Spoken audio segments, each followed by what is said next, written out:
Hello दोस्तों, तो स्वागत है तमारो अमरी गुजराती कुकिंग चैनल में। तो आज हूँ बनाववानुं छे पापलेट फ्राय। तो एना माटे मैं फ्रेश पापलेट लई लीधी छे। पापलेट ने सारी रीतना समारीने धोईने मस्त मसाला में मिक्स करी दीधी छे। रेग्युलर आपणे जे मसालो यूज करीए ए ज मसाला में बराबर मिक्स करीने अर्धो कलाक सुधी आपणे ढांकी राखीशुं।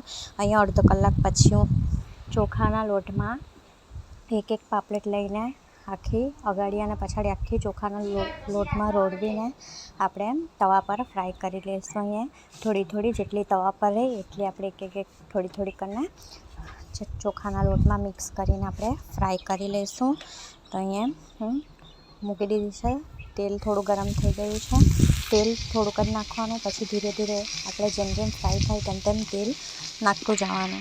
अहींया बधी पापलेट तैयार थई गई है, फ्राय थई गई है। तो बहुत सरल और एकदम सिंपल ज है पापलेट फ्राय करवानुं। तो केवी बनी कॉमेंट करीने जरूर बतावजो। सारी लगी हो तो लाइक शेर और सब्सक्राइब जरूरथी करजो। मळीए बीजी रेसिपी में।